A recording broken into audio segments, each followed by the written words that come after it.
Yeah, today we're going to be talking about myths and truths about exercise. There's a lot out there. I mean, I still remember I've always been a morning exerciser, and I would always go to the gym like first thing. And there was this crew that was always there. Gaetan, I'm sure you know that crew. Yep. It was usually older men, a few women, like in their 60s to 70s, 50s. They'd talk a lot. They do the same exercises every single day, which is probably something we shouldn't do, which we'll get into. But before I do, we have so much ground to cover, so we should dive right in. I want to introduce Gaetan, my good friend. Thanks for joining us. Thanks for having me, brother. Yeah, I'm so excited to be chatting with you. We always have such awesome discussions, and I wanted to let people in on the discussion and have them hear all the great things that we cover. So Gaetan's an elite performance coach. I'm not going to read every word of the bio because everyone had the chance to do that. But, I've been to his gym a few times, and there's just like all this stuff around, like basketballs that athletes sign, shoes, Jerseys, yeah. jerseys, pictures. And one time I left a pair of shoes there by accident, and they got returned to me. I thought maybe they'd end up on the wall. You're hoping they're going to get on the wall, yeah. I haven't reached that status yet, but that's my goal. And then, of course, like I see pictures with you and all your athletes over the years. And I mean, your results just speak for themselves. The privilege of being able to do this, first of all, to have you as such a great friend, but also to, on a professional level, be able to interact with someone who's been doing this for so many years as well. You kind of get past all of the fads and everything. You've tried so many different things. You have tested, things that work, and the same in my practice. And I think that's like where the true wisdom is, and where people can really gain some amazing knowledge and tips of how they could apply it to their life. So you ready to dive right in? Yeah, man, I'm game. I'm game ready, as they say, right? Let's do it. So my first question, we've chatted about this quite a bit, is, if I worked out today like I worked out when I was in university, I'd probably be injured within days. Like, I just worked out like a complete idiot back then. And we have to change as we go through the lifespan. So how, from when you're younger, you're able to recover more, your tissues are softer. How do we have to change as we get older, all the way from, adolescence to old age? Yeah, it's the first thing, like, I think I want to say we're going to talk about today is, before I answer that question, Josh, I'm going to explain something real quick. Is we're going to kind of go back and forth and talk about two concepts, and one is training and one is exercise. And, you and I joked about, what do we want to call this? I want to talk about training or exercise. And I think it's important to just separate those two pieces, because the way the language we'll use and the direction we'll use will kind of go one or another way. So, for example, exercise is kind of random to me, random physical activity, and training is a very specific goal-oriented approach. So if we understand those two things, the answer to that question might differ a little bit between the two. So let's just say what we'll call general population, which is generally we use more exercise principles for most people. Personally, I always use training. I don't do exercise for a living. I do training. And what we want to look at is how our tissues start to change over the years, how we become exposed to potential injuries and health complications, and then how does the training shift based on that history. So, for example, we've been doing some programming for you. You've had, I don't want to know if I can disclose too much here, but Go for it. You've had a history of back issues. A lot of clients that I get that are older, there's usually what we call injury baggage or physical baggage, right? So what is that? And then how do we start to address that? So I think how these things change over time is, younger kids, we do what's called more general physical preparedness. We can kind of do a whole bunch of things. Frequency, intensity, duration, is generally a little more for younger people because their tolerability for recovery is much higher. And we can get into more details if we want to talk about that. And then as we age, if we're not properly taking care of ourselves, our tissues start to change, our enzyme count. I'm a big believer in the reason why we age is because we basically lose enzymes, or a number of enzymes start to decrease. And Josh, you can always speak to that as well. So we manage that from a recovery standpoint, we manage that from an injury standpoint, and we manage that from an intensity standpoint. So we'll start with that like as a general thing to answer that question, and then we can start to go a little more specific in specific cases. Does that make sense? Yeah. So not everyone should be doing a 10-week boot camp. Is that what you're saying? Yeah. Like the optics of a lot of these things, right? You see a boot camp, or, it's January and you're like, okay, I'm going to sign up for that. Or a CrossFit gym just opened up around the corner. Or on Instagram, I see someone doing these crazy circuits, right? And you think you have to do that. Yeah. Yeah. I think one of the biggest things as we get older is to hire, and I'm not selling my services here, to hire an expert to see where you're currently at and to meet you where you're at. It's no different than someone comes to you for a nutrition plan and it's like, Josh, just give me a good nutrition plan. It's like, well, I don't know anything about you. And it'd be like if you have a group of 10 people in your boot camp, but they come to your house and you feed them all the same foods, and potentially a lot of them are allergies for them. And we have this whole mess of situation. These whole boot camp things, in my opinion, is they don't assess properly. They don't meet people where they're at. It's like, let's throw everybody into the fire. So a funny thing, and I don't know if this is funny, but here's how high performance training works in many countries. We're trying to build athletes and Olympians, and we don't do that as much here, just for the record. It's let's get a whole bunch of eggs, let's throw them all against the wall, and the ones that don't break are the ones that we keep, and we put them through this process. And that's kind of what these boot camps and stuff is, sort of, right? It's like, let's throw all the eggs against the wall, and the ones that don't break stick around, and the ones that break end up in physiotherapy, surgery, these types of things, right? So I mean, I'll crack that can of worms open if we want to talk about boot camps and CrossFit and stuff like that, because I'm not a fan of those things. Let me be very clear. I've trained athletes to compete in the CrossFit games. So CrossFit, the sport, I think is a really cool thing. I love it, actually. But CrossFit as a means of training someone to go into a CrossFit gym and start doing CrossFit workouts is, to me, like a ticking time bomb. You're just asking for problems, because you're putting people, in most cases, way ahead. The techniques are way ahead of their abilities. And this is why assessments needs to be done, right? So where are you currently at? And let's start programming you or training you or building stuff for you that meets you where you're at. And if you want to do advanced things, then okay, well, let's talk about what's the process to do that? What's the progression to do that? Because connective tissues, they're not as resilient as people want them to be. So we have to kind of respect all those things. Right. Changing gears for a moment. Yeah. Some people listening might not be what they consider an exerciser. Okay. Maybe they tuned in to learn a little bit about it. Maybe they kind of oscillate back and forth. And I feel like people fall into two camps. People who consider themselves like lifetime exercisers, and everyone knows that person is an exerciser, like they're never going to stop exercising. It's locked in. Yeah. And then people who struggle with making it a part of their life. Sure. And we both know that it's a fundamental of health, right? Just like sleep is, and good nutrition and drinking water and, all those things that are foundational. Exercise, you cannot be in optimal health if you don't move the body. So I know a lot of your work is mindset. Do you ever work with people where you get them to move to become like a lifetime exerciser, and how do you get there?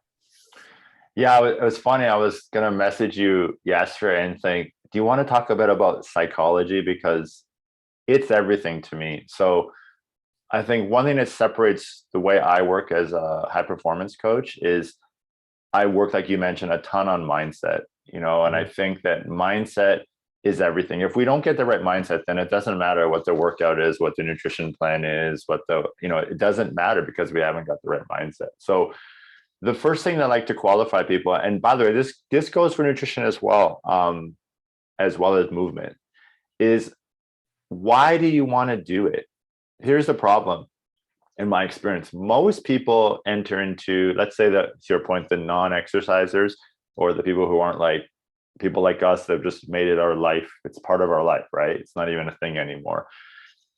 Most people get into it because they're unhappy with something, right? So let's just say, I don't love my body, so I want to exercise to lose weight or look better. That's how most people get involved in the whole thing, right? Or, I hate this sore shoulder, and I don't want to feel that pain. So it generally comes from this negative approach, right? And I want to help people reframe that, because if we don't reframe that, the sustainability is going to be so short. So what I like to do is like frame people like this. For example, the reason why I train and eat very well, and you and I talk about nutrition and training all the time and talk to people like you and other experts in my field, is because I actually love this machine, this body that I've been given. Like, I love it. I respect it. And because of that, I move it regularly. I eat well, I hydrate, I sleep, priority, like these types of things. So if we could start to get people in this shift of, I love my body, that's why I want to do these things, then this becomes this like powerful or empowered type position. If you hate your body and you want to change it, there's no power behind that. That's very like, I have to, I need to conversation, or I should start exercising. And none of that is powerful, versus I love my body, so I choose with all my power to move it regularly, to eat well, to hydrate, all the things I keep saying over and over. But that mindset, first and foremost, to me, is everything when it comes to getting started. And we'll talk more about, I think you want to talk about how do we get started once we've established that. But I interview people when I work with them. There's always like an interview process. It's not an assessment. Before the assessment is the interview. And it's really qualifying people where you're, and whether you're a world-class athlete or I have people that are like 7 years old that have had hip surgeries and cancer surgeries and things, all kinds of scarring and stuff. So I have a wide variety of people that I work with. I don't just work with high performance athletes, but everyone gets the same interview process to see where you're at and to see if we can create this beautiful shift for you. And then, because to me, it's a lifelong thing. Like, I'll ask somebody, like, how long do you want to be healthy for? How long do you want to feel good for? Like, for your 12-week boot camp, and then you're done, and you'll probably feel worse after that, just for the record. Or do you want to feel good for the rest of your life? Because I want to feel good for the rest of my life. So movement and nutrition, it's all those things is part of my routine for the rest of my life. So I'm not a big fan of 6-week, 10-week, 12-week programs. I actually personally hate those things. And that's kind of why. Yeah, it's because, like, and then what? Like, you're signing up for this thing, then what's your plan? Like, you get excited about it, you do it for that short period of time, you maybe feel good, maybe you don't feel good. Yeah. But yeah, life is goes way beyond that. And that's also the thing that I stress with nutrition. It's the same idea that I'm not making someone a 2-month, 3-month plan. We got to change things for life. And that's a slow and steady process. I think one of the myths out there is that people who are exercisers, it's easy for them. Like, sure. Okay, maybe it's easier because they've been doing it for a long time. It's become a habit. But I say one of my toughest times to get to the gym, which is now in my home, which is lovely, but it used to be down the street. One of the toughest times is in the winter. I wake up, it's still dark, it's freezing cold. I'm in a nice warm bed, I'm cozy, and that's my time to work out.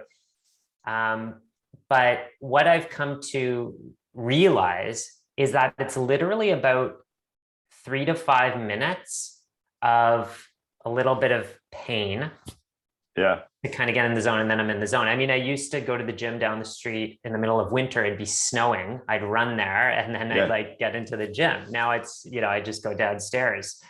But it's not always easy for the exerciser. And I think that's important for everyone to understand, that you constantly have to push. But what gets me there is because I've adopted this idea and I've had the experience of just feeling so good when I do and feeling not so good when I don't. So how do we move people past that if they're just getting those initial points? I don't like my body. I usually exercise for vanity reasons, which maybe isn't the worst thing ever. And I want to make friends with my body and do it from a positive place rather than a negative place. Yeah. So one thing we didn't really get into in the beginning, like kind of what I do, if people had kind of read in the bio, one of the things that, and you've kind of mentioned this, this is really important just to qualify the situation, is as a high performance coach, the mindset thing that I do is I actually work with executives, lawyers, doctors, really high performers on mindset stuff only. Like I don't even train them. We have like Zoom coaching sessions. And I want to qualify that because what we're talking about here is so important to understand this mindset piece. And one of my biggest things is show me what people do and I'll tell you what their values are. And I'm really, really, really big on this concept. So when I work with someone on a mindset thing, one of the exercises is we'll figure out, let's tell me who you are, which is probably like a 3-month process to establish that for most people, just for the record. And then tell me what your values are. And most people don't really know what their values are. You'd be surprised. Like people start answering, they give the generic answers like honesty, integrity, the things you think you're supposed to say, right? And I'm like, no, that's not really values. To me, values is just defining what's actually important to you.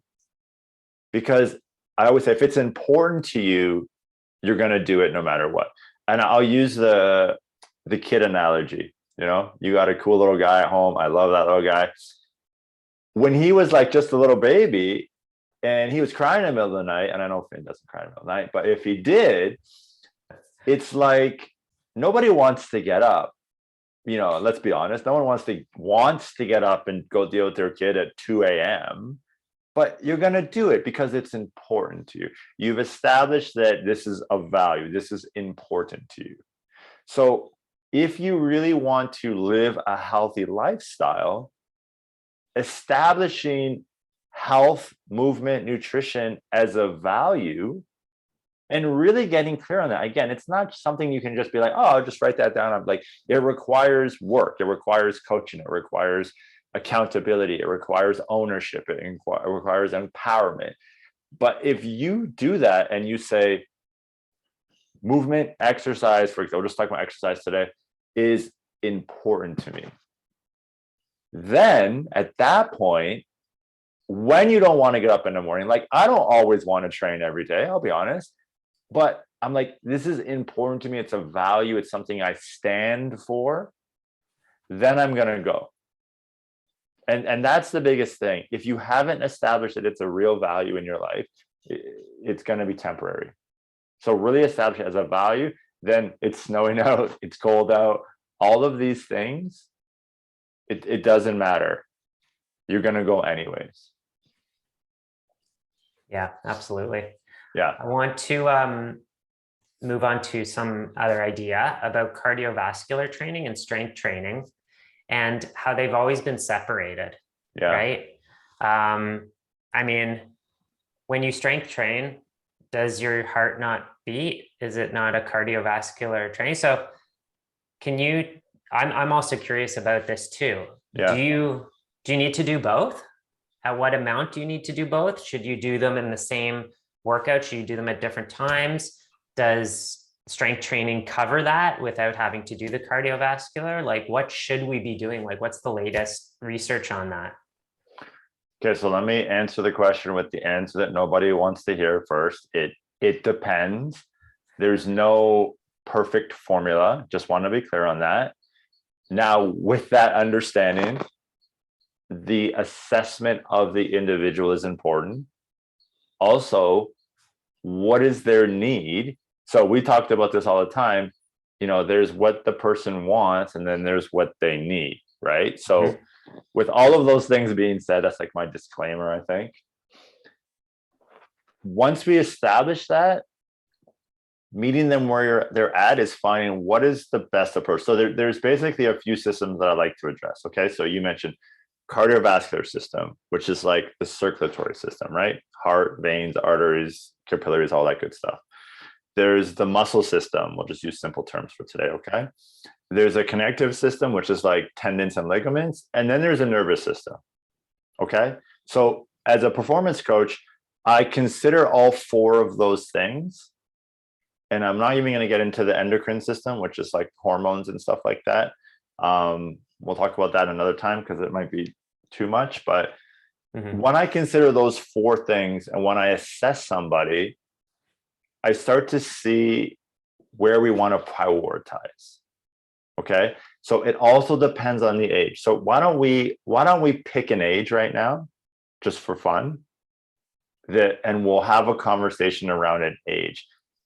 It'd be fun if people even put in the chat, like, what's their age? What's their age? And no worry, we're not going to take photos and tell people on the internet what your age is, but like, that might be a fun thing, right? To just start to see, and maybe we'll do an average age of what we start to see. Okay. So we're getting some ages in there, which is great, Okay. Let's do, okay, good. This is great. Okay. I'm going to say 45 to 50. How about that? Can we use that for an example? 45 I think that's to 50. fair. Yeah. Okay. So at that age, when we start working with someone, are we using someone who's fairly new, Josh? Is this a fairly new person to movement, or this is an experienced person? Let's say newish. Okay. So newish. So what I like to do in that point is we want to establish two things. We want to establish a cardiovascular foundation, because without a cardiovascular foundation, they won't have I'll use this term loosely, okay? Energy, a very loose term, okay? It's a very loose term, to do the actual exercises that I would want them to do. Right. Okay. So we would prioritize the cardiovascular system first. And it's not CrossFit workouts, it's walking at a certain pace for a certain period of time. So I might challenge someone, okay, every day for 7 days, go for a walk for 20 minutes and walk with purpose. You know what that means? Like, don't lollygag like my dog. Yeah. My dog, it's garbage day and she was a rescue. So like she stops at every garbage can to see if there's anything for her. Like, walk with a bit of purpose. Start to do that until you feel like, this is getting easy. And I'm going to go for 22 minutes next week, and then 25 minutes, and then working up to, let's say, maybe 40 minutes. Okay. So for that age group, I would start that as a basic foundation. Okay. Then, and I know you said muscle, but I'm going to kind of leapfrog over that. And I would want to start working on the nervous system. So people think training is about muscles and heart. But in my personal opinion, my professional opinion, it's about the nervous system. Because you see a lot of people, like, muscle doesn't really change easily or quickly, but the nervous system can change. And for someone who, again, is like 45 to 50, they're generally not training for a competition or something high intense. What I would say is we're training for longevity. I want to be able to walk, play with my grandkids, go out with my friends, do all these things for as long as possible. So I would start prioritizing the nervous system. And all that means is teaching them movements that are not common to their everyday activities. Okay. So the hinge would be the first one I would really focus on. And a hinge, for everyone who's listening, it's basically bending at your hip. It's what we call a deadlift, but it's basically called the hinge. So that's why we're prioritizing and working hinging techniques. So people in around that age have been sitting for a long time, 45 to 50. It'd be interesting to do some math and how much of their life they've been sitting. Yeah. Whether it's, I love watching. This is one of my favorite things to do. And if you're anyone out there is a people watcher, I see people and they'll drive somewhere in their car and they'll get out of their car and they'll go, unless they're going to a waiting room or an office or somewhere, and they walk in. The first thing to do is look for somewhere else to sit down.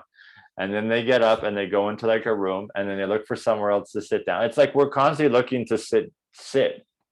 It's a weird thing, right? So we start to train the nervous system out of the sitting position. Does that kind of make sense? Yeah. So as we start going. Can I interject for a sec? Yeah, please. What if someone's job is like sitting 8 hours a day? Then we have to put lots of energy, focus, and priority on working them out of that.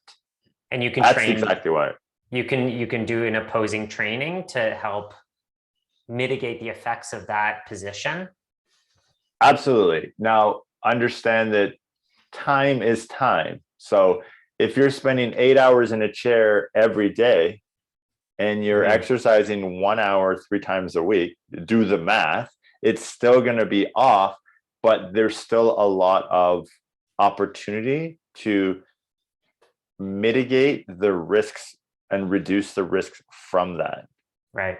Right. I mean, so it's no different than if I have an athlete, let's just say a baseball pitcher, they come in and they have one arm and shoulder is this big and it's twice as big as the other side. And people have this misconception that sports specific training, in my opinion, is the worst term that ever came up, because they think, well, he throws the ball this way, so let's just put a weight and a resistance band and do the same motion.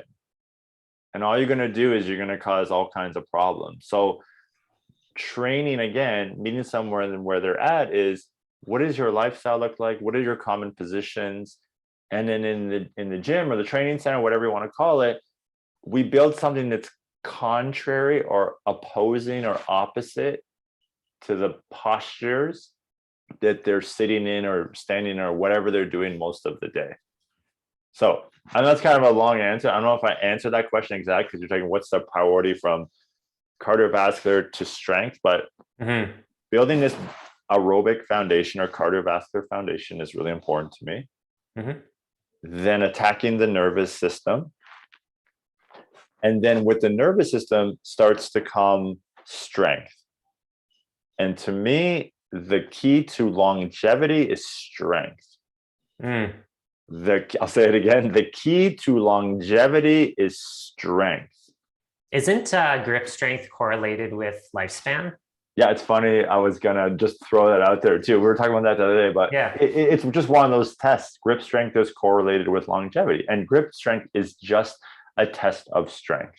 Right. But you can't go out and get those things and just sit there every day thinking that's going to make you live longer, right? It's a function of you holding a lot of things and going through the process. Yeah. Like honestly, though, it's one of those things where the only reason why that test is known for that is because it's the easiest strength test to do. Like, you're not going to take an average person, put them in a gym and make them bench press or squat or deadlift a big weight to see, like, it's just a byproduct of the end result.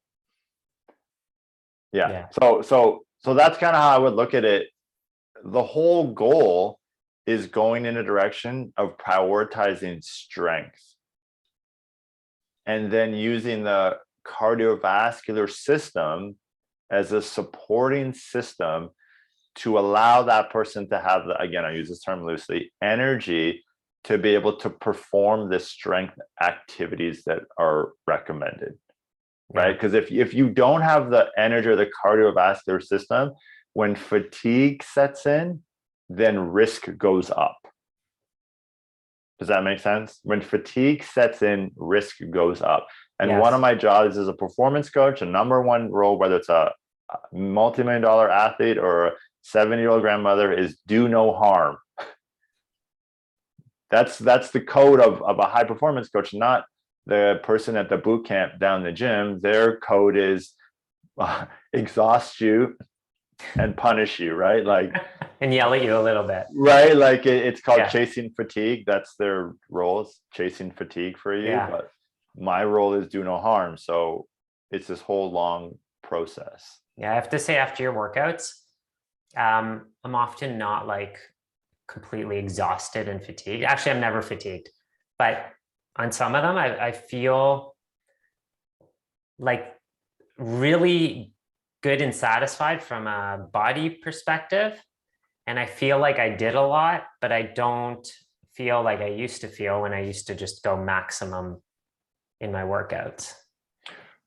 And, you know, I was a personal trainer myself, just for a short period of time. And there's been a lot of things that I've learned over the years and had to unlearn. What are some things that you used to think were true, but you know they're not anymore? Man, Maybe that's a really tough question. we I could come think back to it. no. Like let me just come with like what I thought was true before was intensity, duration of intensity, and I'll break this down to more clarity. I'm just throwing it out there. Mm-hmm. Duration of intensity as a ratio to recovery, which basically just means like how long do you have to perform an intense movement for you to get a result, and how the recovery affects that, meaning like we would do that more often and the recovery would be less. And I think what's changed a lot over the years for me is creating these high levels of intensity, but for shorter periods of time, and also extending the recovery. So that's probably the biggest thing that's changed for me as a performance coach, or even with the high level athletes. It's like they don't need to your point, you kind of just brought this up. You don't need to Mm-hmm. feel exhausted to know you had a good workout. Right. You know, and I work with a lot of young kids, Yeah. you know, and it's funny because I qualify the parents because, you know, a lot of parents of young athletes, they think they know, a lot of people think they know what training's supposed to look like, but they have no idea. If you watch a professional athlete train, you think, well, that's not Instagrammable, as we would call it. That's not so exciting looking. It's very methodical. It's very precise. And we don't want them in the gym for very long. We want to get them in, get their work in, and get them out. Mm-hmm. You know, I think that's what a lot of people need to understand when it comes to their workouts.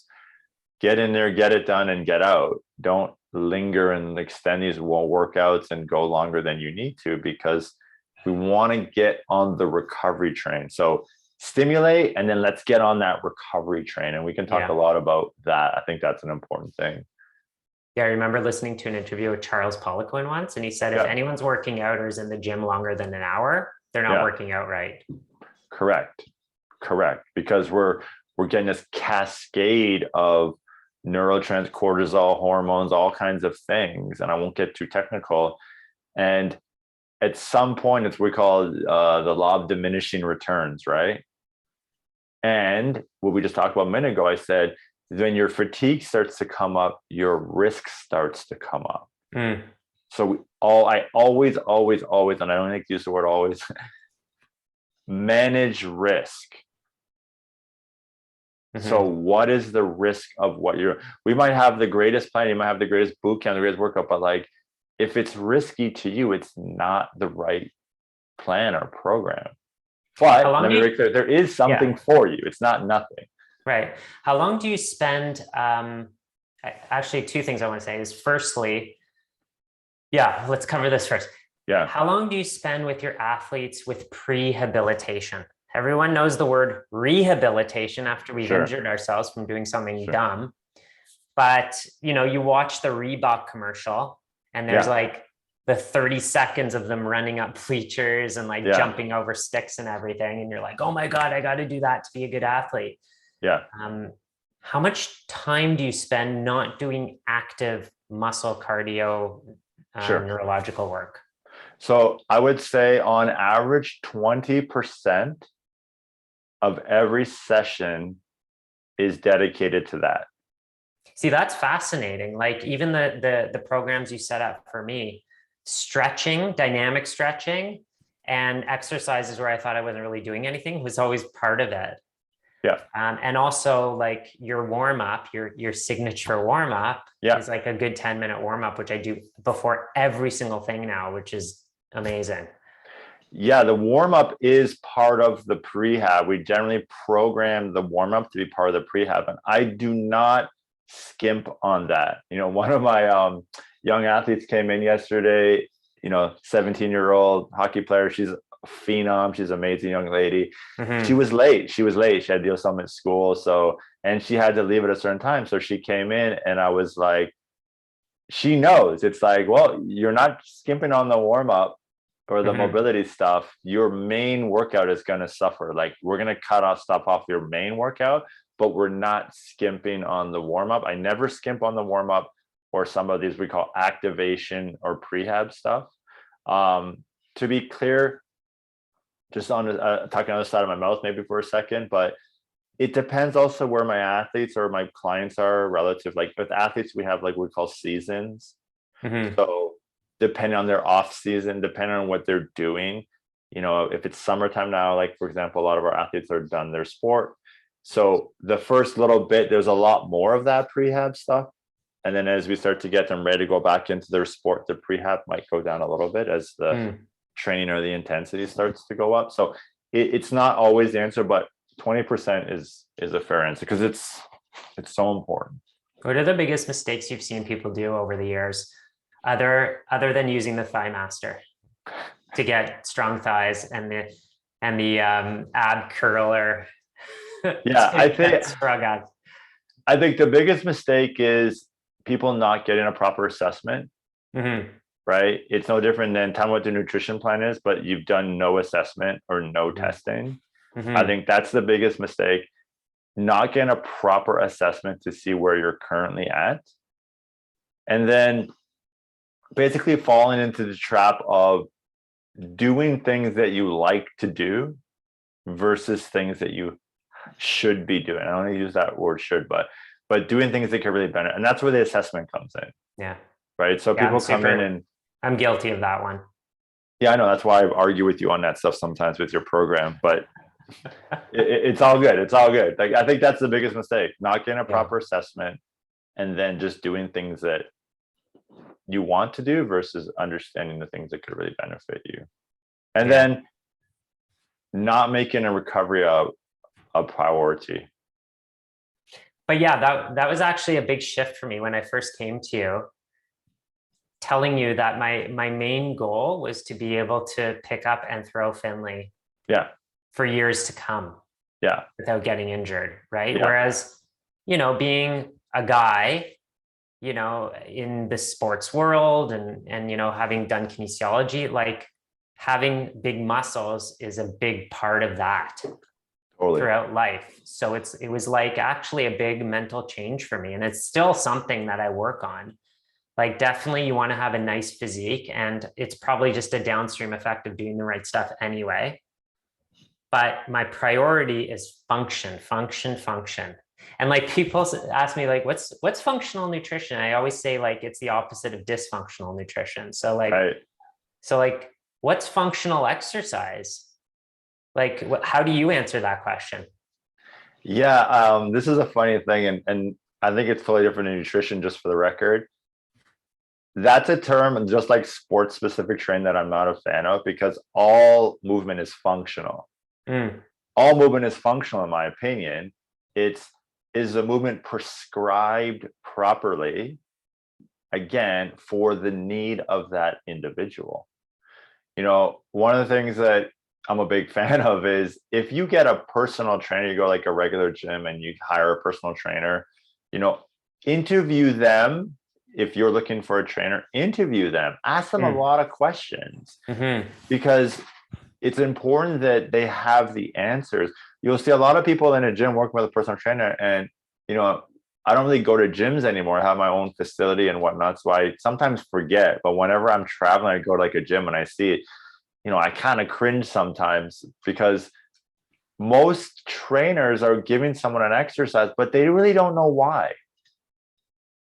Every exercise that's given to you, and you've done this with me, you ask, why are we doing this exercise? Why are we doing this exercise? Why are we doing it like this? And if that person can't answer you, then they're probably not the person you should be paying for that service. And no disrespect to any of the personal trainers out there. If anything, if you're a trainer, I challenge you to learn more, to learn about anatomy more. I think that's one thing that's missing. What muscles are we working? What angles, what joints are we working in the right order, the right sequence, with the right control? So all movement is functional to me. It really comes down to, is it the right prescription? Right. Yeah. I think, was it Einstein who said that knowledge is what's left over after you forget everything you learned in school? Totally. And yeah, and one of the key muscles that I still remember from university is the brachioradialis, because they called it the drinking muscle. Yeah, right there. At the University of Western Ontario. I will say, because we both did kinesiology, and one of the things that I do respect is the anatomy stuff. That's something I've taken with me more than anything. It's the stuff I still use the most. I was going pre-med, it was a whole thing, but it was a lot of regional anatomy, a lot of that type of stuff. And that's the stuff I use, the training stuff. I've totally gone a different direction. The nutrition stuff, as I follow a lot of your stuff more than some of that stuff. But the anatomy, that doesn't change, right? Anatomy has not changed in the last 100 years. Basic physiology has not changed. So all of these fads and stuff, when it comes to training, even nutrition fads, physiology hasn't really changed. So if you understand that, it doesn't mean this is all of a sudden way better than this. Our understanding of physiology is improved, but I still think we don't know a lot of when it comes to physiology and how things work, and we're still learning. But start to look at things like that. All goes back to the fundamentals. Yeah, always. Well, one of the things that I learned, I was an athletic trainer on the university football team. Yeah. And ice. Someone injured themselves, throw a bag of ice on it. Finish a training session, hop in the ice tub. Sure. I read an article a couple of years ago, maybe even more, 3 years ago, about icing, how you're not supposed to ice. Tell me about that, because that's something that's changed. My mind was blown. Yeah. I'm like, what? Yeah. Yeah. Man, this is a dicey topic in many cases. People hate when I talk about this sometimes, because it makes them just, oh my God, I'm so holding on to that belief. Yeah. Okay, let me just, for fun, I think we have some time, right? Were you so good for time? I think we'll go an hour, and then we'll have 15 minutes for questions. Yeah, I'm good for time. Yeah. So I just want to respect your time. Do you know, I was interested, where the source or the origin came from of the concept of putting ice on injuries? Do you know? No idea. Okay, let me tell you a really quick story. I'm going to really abbreviate this story just for the time's sake. Okay. We're going back a long time. Okay. There was a situation where a guy cut off part of his finger. Okay. Accident happened, cut off part of his finger. Found that other piece of finger. I was a little morbid. Found the other piece of his finger, put in his cooler, had ice in it, and went to see at that time whatever the doctor was. And they were able to reattach it. Now, the belief was, because he had put that finger in ice at that time, it maintained it so that it was still, I'll say, healthy or alive enough, whatever you want to call it, because it froze, so it froze in time, that they could reattach it, and it was able to kind of get his finger back. Okay, so that's the short story of that happened. The ice was the reason why he was able to basically save his finger. And now they took that concept, and it's ice on injuries. Yeah. Which is absolutely absurd. So let me now explain this. Why do people ice? Okay. Well, I'll ask you, Josh, because you were the sports therapist on the football team. Why do people instinctually ice? To decrease inflammation. Okay, beautiful. Inflammation has gotten a bad rep over the years. Everyone talks about inflammation. I'm sure, Josh, in your courses, there's a lot of talk about inflammation. So here's the problem. We live in a world of excessive inflammation and inflammation outside of where it's beneficial, right? So we're in excessive inflammation. However, when it comes to training, inflammation at the right dose is critical for success. Okay, so what is, I don't want to start picking your brain, but it's fun if you're interested. If let's just say you sprained your ankle, okay, and it starts to swell, inflammation. Why does the inflammation come? There's two main reasons why inflammation comes. Do you remember those from way back in the day? Well, it's a response of the immune system. Right. But why does it do it? Is that what you're asking? Yeah, why? Do you remember? I don't expect you to remember. Tissue repair, to initialize the tissue repair. Okay, beautiful. So two things happen. Yeah. One, that inflammation is loaded, and we're just going to use generic terms, okay? It's loaded with good healing things. I'm just going to be very generic, okay? So that's one thing it does. It also helps to mobilize or stiffen the joint because it's been damaged, and it wants to just stiffen it so that it can't be moving to basically further increase the risk of the injury, okay? Right, yeah. Okay, so here's an analogy I would give. I would put ice on it to stop the inflammation. Now imagine there was, and this is one of my analogies, I don't know if it's appropriate, but I'm going to use it. There's an accident at the intersection over here. And what do? We call EMS, emergency services, right? To come to the situation. Now imagine we called EMS, but then we roadblocked them from coming. We stopped them from coming. So the trauma of this accident is just sitting there and no one's coming to help. So when we ice and we stop inflammation, we block the healing. And what that creates is a lot of what we call scarring or scar tissue. Now, let me be very clear. There are some cases where we would use ice, but I'll get to those in a second. I'm not an absolute person, right? I'm not a never person, just for the record, but it's way overused. So if I have an athlete or someone who injures themselves, like a joint injury starts to swell, the first thing I would suggest is compression. So a wrap, a tensor, something just to help stabilize it so the inflammation doesn't have to do the stabilization work as much. It realizes it's being stabilized, there's a bit of pressure, so it doesn't have to go like super swollen. And then just allow that process to happen, because that's the healing process. And so the ice stops, so we don't want to do that. Plus, putting ice topically has been shown to be pretty useless overall. It just works like that, superficial, makes you cold. It's more psychosomatic. Psychosomatic means like you feel like it's working. Yeah. But it's just like a fall. It's almost like a placebo. Yeah. Depending, it's just causing like a cold burn on your skin, but it's not actually doing much. Yeah. So with our athletes, the thing we want the least is scarring. With people, why they age is because, connective tissue, ligaments, tendons, over time, they start to scar because they're broken down. They're not healed properly. Nutrition's not good. All those things are not good. So ice is not good for that.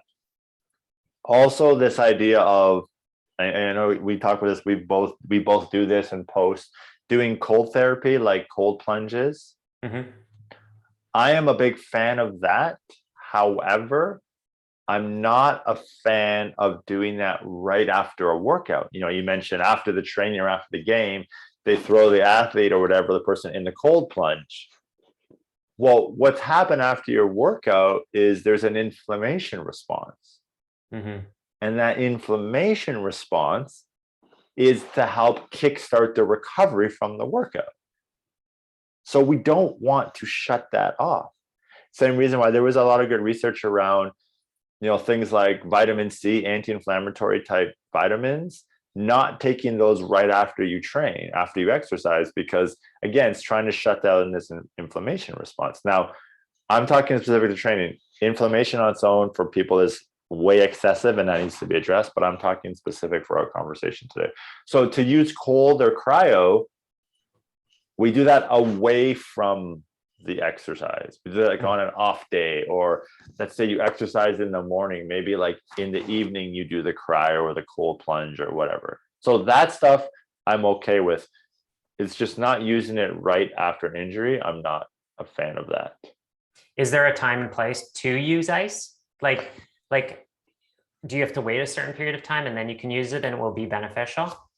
Yeah. So what I prefer is with like our athletes or our clients, again, we'll just use the sprayed ankle, for example. So after basically, I would say about, again, depending on the person, anywhere from 5 to 14 days, I would start doing a contrast bath. So like cold plunges, but like with your foot. You'll probably never hear me say put an ice pack on something, because I don't think it's effective. But we talk about like the law of thermodynamics, not to get too technical, but water holds temperature better than air. So we do like a cold plunge of that ankle or that foot. It creates this contraction, this squeezing mechanism, because the muscles start to like shiver and contract, so to speak. And that pushes the inflammation, the old inflammation, the stuff that's just circulating there, out. And then we do like cold and then lukewarm back and forth, just to start to create this movement. Ultimately, it's going to sound crazy to some people, the most important thing for recovery is movement. Because movement brings good blood and nutrients in, it flushes toxins and debris out. We want to create movement as soon as possible, as soon as it's safe, because that is the ultimate healing tool, in my opinion, is movement. People get in these slings and these boot casts and this stuff for way too long, in my opinion. They need to start moving. We have athletes that have come out of surgery and they basically come from the hospital to the training center, literally, and we start that movement process, obviously, to whatever they can do, whatever they're capable of doing without exposing them. But we want to get them moving, get people moving as much as possible. Right. Yeah. And I can definitely speak to that, because I think the old thinking around throwing a back out and back injuries was to stay in bed. They used to tell people to stay in bed. Right. And I know from my experience, as soon as I can do any movement, that speeds up my healing substantially. Like I'll do a workout or some movement or stretching, yoga, whatever, right to the edge where I don't feel pain. And that just mobilizes. I mean, it just made sense to me too. It's like, if my low back is injured, stretch everything else, right? Like move everything else while you can. And that's definitely helped. So I have 2 follow-up questions for you. Yeah. One, so say I sprain my ankle. It's days later and I'm going to do contrast. How long do I put my foot? Like, what's the protocol? How long do I put my foot in ice, and then how long in hot or warm? Yeah. And then my other question I'd like you to address is the opposite, is heat. Is heat ever appropriate, and when should that be used? Because obviously there's like the heating pad, like should people put that on their back or different body parts or whatever? Yeah. And maybe even speak to the utility of a sauna. Yeah. Okay. Before I answer those questions, I want to just comment, because it's all relevant to what you said about the back, with your back.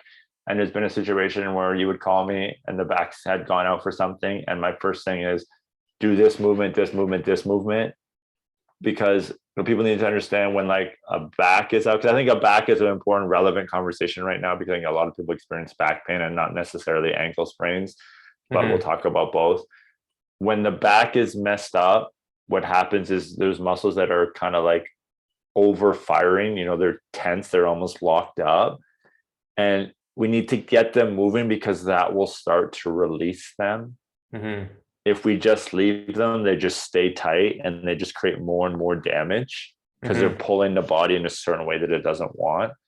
So we need to very strategically start moving those areas, because remember, muscles are sliding surfaces.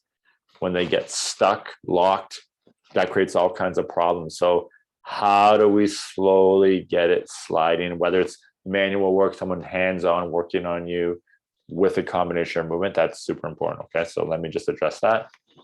Now, contrast baths, I'm a fan of 30 seconds in like, I'll call it ice water, cold water, and then a minute to 2 minutes in room temperature water, never hot water. Okay, and the room temperature water is just to normalize. And we only do 30 seconds because we're trying to get that shock effect where like there's this contraction. It should feel like, oh, that's cold. Right. And then once you're like, okay, it doesn't feel cold anymore, take it out, put it in the warm. I'm using my hand, but we're talking about ankle, whatever that injury is. And it's going back and forth. I usually do like 6 to 8 rounds of that. Okay. Great. That's just my current prescription on that. I hope I never have to use that. Yeah, I hope you don't have to use it either. We use it all the time. We have buckets around the gym, to be honest with you. We have a lot of basketball players with a lot of ankle injuries. Okay, and then you asked about heat. Right? That was the next question. Like sauna and did I miss a question in between? I don't think I did. No. Okay. Understanding the type of tissue we're dealing with helps to understand the approach that we take. So if we're dealing with a muscle, I like to use heat, because what happens is heat starts to open the flow, the circulation of that muscle. And as we know, a warm muscle is a pliable muscle, right? So we all like you said, it's freezing cold outside in the winter. You don't want to go outside because you feel so tight, because the body is basically, it's getting shorter, it's getting condensed, it's almost compressing itself in that cold.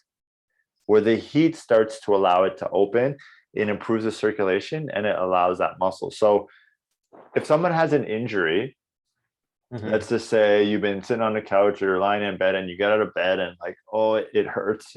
But as you start to get moving, it starts to feel better. That's something that I would use heat on, because as that muscle starts to warm, it starts to feel better. So let me be very clear. We would use the contrast bath and or the heat to get the body in a comfortable position to do the movements that we want to do to recover. That's what it's for. It's to put us in a state where we can more comfortably do the movements that need to be done to help that recovery process. Gotcha. So what I'm hearing is that it goes back to movement over and over. It's all about movement.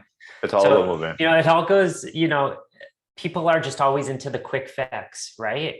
It's like, you see that there's like that commercial, I forget which athlete promotes it, but like the thing you put on your back that creates heat for 12 hours, right? And he's in pain, and then, oh no, he's lifting like boxes all day long now.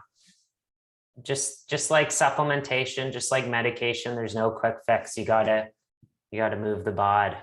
Yeah, like this is gonna sound kind of crazy, but with a lot of our clients and athletes, I always lean towards not using any pain medication, because if we don't know the level of pain is a message, right? Pain is a language. So the pain tells us our limits.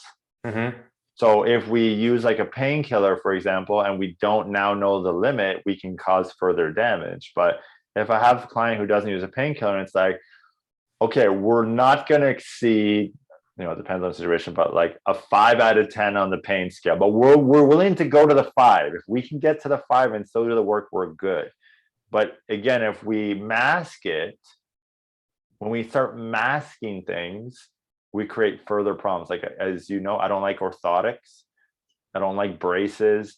I don't like these back straps. I don't like these posture things. I don't like any of those types of devices personally, because you're masking it, and it's like you're trying to fix something here and you're going to create all kinds of problems over here. So of course there are some cases where these things do make sense, certain really unique cases, don't get me wrong. However, they're overprescribed, they're overdiagnosed, they're overused, and they're just creating a whole host of more problems. I have so many more questions. I mean, I got time. If people want to listen, I love this. So I love this. let's answer a few questions. There's a few that people have sent in, and then we'll see where we end up. And then you can put more questions, Josh, in the chat box too, if you have more. My own questions. Oh, yeah. Josh Gitalis asked. Josh got a question. Josh got a question. Okay.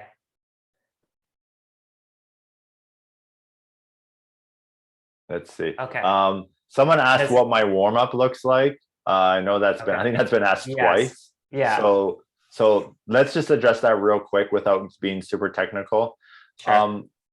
The warm up is generally, and this is on average, it changes for different people and what they have available. But I like to do a few minutes of what I call general warming, which is walking, or we have a bunch of spin bikes at our facility. Someone comes, I'm like, just go on the bike for 5 minutes, just to start to create circulation if you've been sitting or you've been stagnant.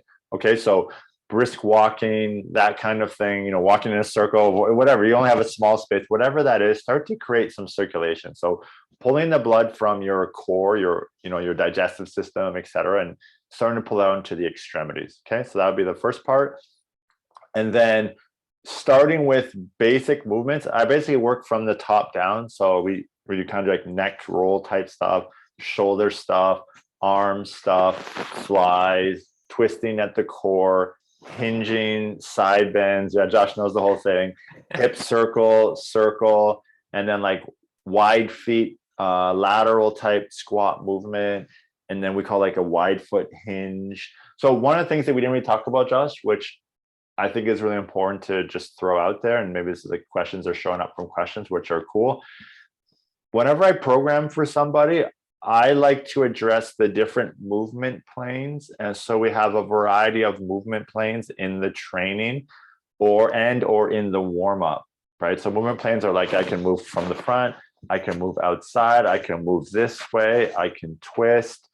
These are all different planes of movement versus just like, I only push and pull this way, or only squat up and down this way. Like doing kind of like a 360 approach is kind of what we do. And then that's like the basic warm up. And then we'll do, depending on again, who we are, where we are, like some walking drills, like pulling our knee to our chest, reaching down, touching the ground, doing like glute pulls or like pigeons, and then getting down onto the ground, getting onto our hands and knees, and then working our spine. So like something we call cat cow, which is like lengthening your spine, shortening your spine, rotation in our upper spine. We do something called a bird dog, which everyone doesn't know, on my Strong Athlete YouTube channel. We have tons of exercises for free. You can always go look at them.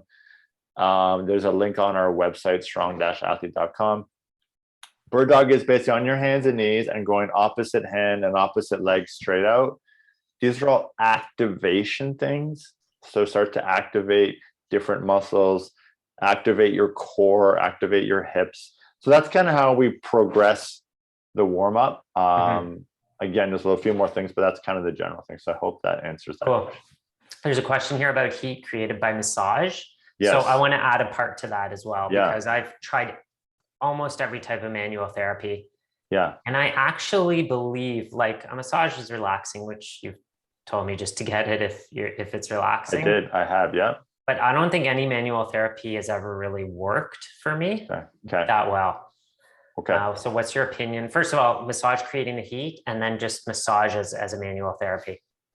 So we talked about values earlier, right? I had brought that up and said, if your health and wellness is important, I really believe that finding a really good hands-on therapist is just a healthy approach. Again, it's one of those things where it's like, if you can't find a good one, then don't use any, because they're just as much to hurt you as they are to help you. I hope that goes without saying, but I'm going to say it anyways. Yeah. So manual therapy we use in situations where you're currently not in a position to do it yourself, right? So like we hurt our ankle and it's too painful or it's too difficult for me to move it. So the manual therapist can work all of those things around there where I don't have to move, but they start to create that movement pattern for me. where I can't do it. Mm-hmm. Does that kind of make sense? So that's how we use therapy in our facility. So in our facility, we have like a whole therapy team. Yeah. They're amazing. All different types of therapists, depending on what you need. But the therapist is very good. And just having like a massage, again, someone who's really good, is just good for circulation, right? Circulation is this really important thing, in my opinion. So we talked about at the very beginning of this conversation, what's the most important thing as we age? Well, circulation going down starts to cause all kinds of issues. So any which possible way, whether it's cold plunge, sauna, manual therapy, exercise, walk, all of those things, in my opinion, are to stimulate circulation, which is, to me, one of the most important things. So and I guess the question was massage and heat? Sure, but I don't think that's really that's not the reason. Yeah. It goes back to circulation. And of course there'll be like heat created from the manual work, but like that's just not the goal. That's like a byproduct of, but that's not the goal. Here's a question I really want to answer. Sure. What's your opinion on chiropractors for back pain? This is the one I get all the time, so I really want to answer this question. Now, and I'll keep saying similar things because consistency is really important. Like anything, it's about finding a good practitioner. Okay, that's the first thing. First and foremost, there are good chiropractors out there. There are bad chiropractors out there. Okay, it's like anything. There's good doctors and there's a lot of bad doctors out there. They have a bad rep. So my opinion with chiropractors, if your chiropractor doesn't do hands-on manual work, meaning, I'll just, for people who might understand, like massage type practices, meaning they don't work on the tissue, the muscles, release. If your chiropractor doesn't spend at least half an hour with you to an hour working on those tissues around your back, around your hips, around your abdominal area, then don't ever go back to that chiropractor, in my personal opinion. If their procedure or their protocol is to do an adjustment and send you on your way and have you come back on a repeating scale, like every week you come back or whatever that looks like, my opinion, and people can debate with me all they want, that's not the best practitioner for you. Because what happens is back pain is an issue of muscles getting tight one side and muscles getting weak on the other side. So we create this imbalance, right? These muscles got really tight and these muscles got really weak, and it twisted our hips, which twisted our spine. That's the general cause of back pain, okay? Mm-hmm. And yeah, something is out of place because it's being pulled out of place. And if we go into an adjustment and we force it back in, we haven't fixed the tightness or the weakness. And it's just going to keep doing the same thing. So now we're constantly like hammering it and hammering it and hammering it without really treating the root cause, which that's what I'm a big fan of, is what is the root cause? What is it? Just treating the symptoms. That's a great explanation. And I can say I've probably been to about 6 different chiropractors over the years. Yeah. All practice completely differently. I started with one of those like jump on you and crack your back and your appointment's over in 10 minutes. Yeah. Biggest waste of time and money. And then I've been with chiropractors that work an hour on me, and it's the big difference. Where was I going to go with this? I had a follow-up. Yeah, I got time. Yeah. I just think that chiropractor model, it's, in my opinion, it's a broken model. It's no different than, I don't want to get too controversial, but I don't. I remember what I was going to say. Okay, but go on. Go. Yeah. So you don't forget again. Yeah, just to follow up. You know what's given me the most benefit, is a lacrosse ball. Yeah. And me just working my own muscles, because you feel your own body. The thing is, that's not sexy to people. No one's like, oh, for an hour, like for 20 minutes, 3 times a week, I need to roll on all the muscles in my back, while moving my arm, or work on my hip flexors or whatever. People just want to be goes lie on a table and be worked on for a certain period of time. But that has been the greatest tool I've ever used. So I agree, but let me just, I'm a flip it on you, Josh. Yeah. A lot of people can't get into those positions that you can get into with a ball. Okay. So we need to respect that. Like, that's a good and point. for a lot of people with a ball, you can't control the intensity. So like we both know that going on a lacrosse ball can be super painful. Let's just be honest. And some people has a higher level of sensitivity. Mm-hmm. So we have to like, like when I do a lot of hands-on work with people, it's just, I've been doing it for 15 years. And, before and at my first facility, we had no therapist. So I was also a therapist, hence my kinesiology background and all of that stuff. Again, you got to get people where they can handle and tolerate the level of intensity, because what could happen is if we put you in this level of intensity that's a 10, it could actually just make it worse for you because you're already tense and it just switches that system too high. So I do agree. I'm a big fan of foam rolling and doing manual therapy, but I also believe that if you can't get in those positions, it's good to see a therapist. And another thing I'm really big on, Josh, and you know this, and I'm a bit of a weirdo when it comes to things like this, but like energy is everything to me. So if you can find a athletic therapist, I like athletic therapists. If I was recommending anyone, the first person you should seek, I don't care if you're an athlete or not, is an athletic therapist, first and foremost, over a chiropractor, over a massage therapist, athletic therapist, because they have all that training and more. You meet that person, and if you can share good energy and exchange good energy, just them, I know it sounds really weird, but I'm huge on this, giving and exchanging energy into the area that's bothering you is so positive and it's so healing, right? And so I said I was going to finish what I was going to say is I think the doctor, I'll just use that term, doctor system in our society is completely broken as well, right? Because you go in, they ask you 5 questions, they give you a prescription, they send you on your way, right? There's no energy exchange. There's no what's really going on, what's the root cause. It's all symptom management. And the chiro system is very similarly trained in school to be that way. So it takes some people who can take that education and then build on it and find ways to go deeper and further that can really help you. I think we should wrap this up soon. Cool. Are there some final things that you want to address, myths regarding the myths intrusive exercise, and where people should, what you could leave with them with, like a word of advice, and how they can kind of take their training to the next level? Yeah, I think the biggest thing, and I said this before, is find someone really good to assess you. Find someone who you can communicate with. How do people? Okay. Great. The greatest and worst invention of our time is the internet and Google. And figuring out issues with yourself, whether it's a health issue or a physical or a sports issue or a movement issue on Google, is an absolute nightmare. It's causing more harm than good. Find someone who's good. Find someone who you connect with, has good energy, has a good education, has good experience, and start to work with somebody like that to guide you and support your direction.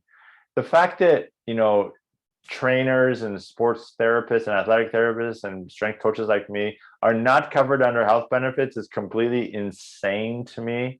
How all these other silly things are covered under that, but what we do is not covered on that. It makes no sense to me. But invest some time, invest some money, find someone good to help you on that journey. I think that's a big thing for me. And because then you can really start to uncover and unpack where you're currently at, what goals do you have, how are we going to get there, respect it's going to take time, set lifelong missions and goals, and that's it. Oh, are you saying like a doctor assesses? No, I'm not talking about doctors. I'm talking about like strength coaches, trainers, therapists, that type of stuff. So that's my biggest thing, is to really if you have never gotten a physical assessment, get one. And don't get one for someone who's going to try to sell you a program, a package. Mm-hmm. Say, this is like a lifelong commitment. Let's really start to, and if you don't connect with your energy, find somebody else. Yeah. That's huge. I love that. And, if people are going to spend the time to exercise, you're going to make the effort, you might as well do it right. Yeah. Right. Just because you can do it doesn't mean you should do it. And even like the simplest thing, like working with a trainer to get a program, not necessarily doing personal training, because that could get quite pricey for some people. Sure. But just getting a program every 3 months or however often that you guys decide you need to do that can make a world of difference. And it goes back to my morning crew at the gyms. Yeah. That have been wearing the same Adidas shoes for like 40 years, but also doing the same exercises probably for 40, 50 years. And their body looks the exact same that it has for years, where if they were doing something different and getting a little bit of guidance, be a world of difference. Yeah, I know we're going to go in a second, but I think we never got to talk about this. And people look the same because they've never changed their nutrition. Body composition changes. What? Yeah, nutrition's important. There's a guy I know, Josh Gitalis. He knows a little bit about nutrition. If you haven't talked to him, you should reach out to him. Nutrition is what changes body composition, meaning fat loss, muscle gain, all of those things. And then one more thing that I didn't really get to say, Josh, and I think it's really important. We never got to touch on it, but strength training is for everybody. Yes. Say that again. Thank Resistance training or strength training is for everybody. And I don't know if I was clear enough on that when I said start with a cardiovascular base. I talked a lot about that, but ultimately it's so that you can strength train, which is the most important thing. And then also strength training is a skill. Movement is a skill. It's important that you're coached and taught how to do it properly so that you can continue doing it, reduce your risk to injury and exposure, and have this like amazing longevity. Okay, I have to fit 2 more questions in. Yeah, I love this. One of them being a question someone added, but 2 questions. One, can someone be physically healthy throughout their whole lifespan by just doing yoga classes? Okay. Because this is a discussion I had with my wife years ago. Okay. And second, someone wrote, from the beginning, how Gaetan spoke of CrossFit training. Yeah. Are you saying that it's not good for reaching goals, for example, losing the extra weight or stubborn fat, which I have hours of answers just for that one sentence. Sure. But CrossFit will lead to injuries. So kind of the 2 ends of the spectrum. Okay. So again, I never say always or never, which I just said always or never, right? Yeah.